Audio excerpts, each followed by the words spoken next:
क्या बिहार में महिला सशक्तिकरण और बम्पर आरक्षण के बड़े बड़े सरकारी दावों की हवा निकल चुकी है?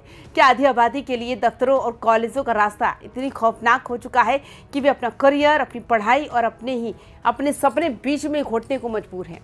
आखिर क्यों बिहार की 27% होनहार बेटियां नौकरियां हासिल करने के बाद भी अचानक घर बैठने का फैसला कर रही हैं? क्या इसके पीछे किसी परिवार का दबाव है, क्या फिर सड़कों पर फैला वो खौफनाक डर जो घर की दहलीज लांघते ही महिलाओं को डसने लगता है? और सबसे बड़ा सवाल, जब एक आम महिला को खुद को महफूज रखने के लिए पुरुषों के मुकाबले हर साल 18,800 रुपए सिर्फ डर की कीमत चुकाने में खर्च करने पड़े, तो फिर आरक्षण के इन तमाम दावों का क्या फायदा?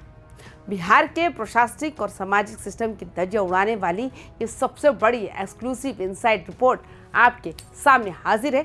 बिहार की राजनीति में अक्सर आपको मंचों से बड़े बड़े भाषण सुनने को मिलते होंगे। एक तरफ सरकार ये ढोल पीटती है कि हमने महिलाओं को नौकरियों और पंचायतों में बम्पर आरक्षण दे दिया है, उनके हाथ में प्रशासनिक ताकत सौंप दी है। बिहार सरकार ने बेटियों को कुर्सी और डिग्री तक पहुंचने का रास्ता तो दिखाया, लेकिन क्या कभी किसी ने सोचने की जहमत उठाई कि क्या वो रास्ता सच में सुरक्षित है? नमस्कार, आप देख रहे हैं वाइबिन बिहार झारखंड। मैं हूं आपके साथ मुदिता त्रिपाठी। क्या आपने कभी सोचा है कि दिन रात एक एक करके डिग्रियां हासिल करने वाली, कड़ी मेहनत से नौकरियां पाने वाली लड़कियां अचानक अपनी बसी बसाई जिंदगी और करियर को क्यों छोड़ रही हैं? वजह कोई पारिवारिक बंदिश नहीं है, वजह है सड़कों पर पसरा हुआ असुरक्षा का वो गहरा खौफ जो एक महिला को घर से बाहर पहला कदम रखते ही घेर लेता है। हाल ही में कैसी चौंकाने वाली और आंखें खोल देने वाली संयुक्त सर्वे रिपोर्ट सामने आई है, जिसने बिहार के पूरे पुलिस और प्रशासनिक महकमों को सीधे कटघरे में लाकर खड़ा कर दिया। ये सर्वे किसी ऐरे गैर संगठन से नहीं, बल्कि खुद बिहार राजपथ परिवहन निगम और देश की जानी मानी संस्था माइक्रोसेव कंसल्टिंग ने मिलकर तैयार किया है। अब जरा इस सर्वे के उन डरावने आंकड़ों का विश्लेषण करते हैं जो किसी भी संवेदनशील नागरिक के रोंगटे खड़े कर देंगे। इस रिपोर्ट के आंकड़े साफ साफ गवाही दे रहे हैं कि बिहार में 27% महिलाओं ने केवल इसलिए अपनी पढ़ाई और नौकरियां छोड़ दी क्योंकि उन्हें अपने ही शहर में सफर करने से भयंकर डर लगता है। असुरक्षा का ये डर इतना जानलेवा और महंगा है कि जिसकी आप कल्पना भी नहीं कर सकते। आंकड़ों के मुताबिक एक कामकाजी महिला खुद को सुरक्षित रखने के लिए पुरुषों की तुलना में हर साल औसतन 18,800 रुपए ज्यादा खर्च करने पर मजबूर है। इसे जरा जमीनी भाषा में समझिए। एक सामान्य कामकाजी महिला जब सुबह दफ्तर या कॉलेज के लिए निकलती है तो उसे सरकारी बसों और ऑटो में धक्के खाने, भद्दे कमेंट सुनने और छेड़छाड़ का शिकार होने का डर सताता है। इसी दहशत के मारे वो पब्लिक ट्रांसपोर्ट छोड़कर महंगी प्राइवेट कैब या रिजर्व ऑटो बुक करती हैं। अब सोचिए, बिहार में एक आम नौकरी पेशा महिला या युवा लड़की की शुरुआती सैलरी ही 10 से 15,000 रुपये होती है। अगर उसकी मेहनत की कमाई का एक बड़ा हिस्सा सिर्फ खुद को महफूज रखने का किराया चुकाने में चला जाए तो वो नौकरी क्यों करेगी?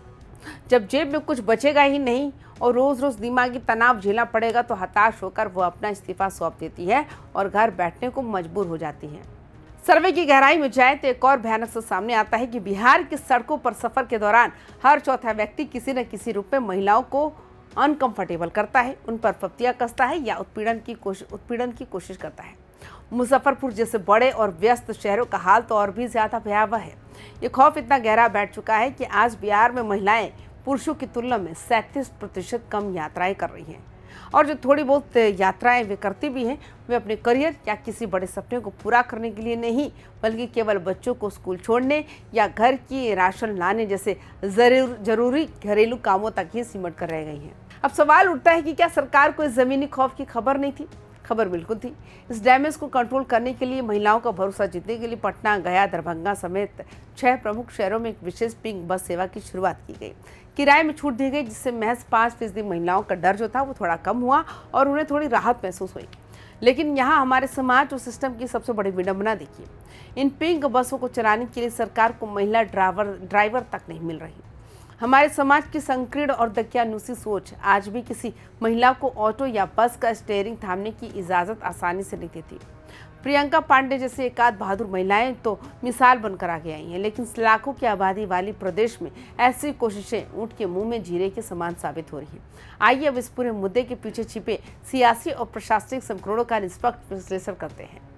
राजनीतिक गलियारों में भले ये दावा किया जाए कि महिला वोट बैंक को साधने के लिए योजनाएं और आरक्षण की झड़ी लगा दी गई है, लेकिन असली हकीकत ये है कि कागजों पर मिला आरक्षण तब तक बेमानी है जब तक धरातल पर सुरक्षा का माहौल ना हो। केवल नौकरियां बांट देना या महिला सशक्तिकरण का ढोल पीट देना काफी नहीं है। उन नौकरियों तक पहुंचने वाले रास्तों को सुरक्षित बनाना, बसों और ऑटो में कड़े सुरक्षा इंतजाम करना और मंजिलों के दिल में कानून का खौफ पैदा करना सरकार की सबसे प्राथमिक जिम्मेदारी थी, जिसमें प्रशासनिक तंत्र पूरी तरह से नाकाम साबित हुआ। जब तक सड़कों का यह खौफ खत्म नहीं होगा, तब तक कोई भी महिला सच मायने में सशक्त और आत्मनिर्भर नहीं बन सकती।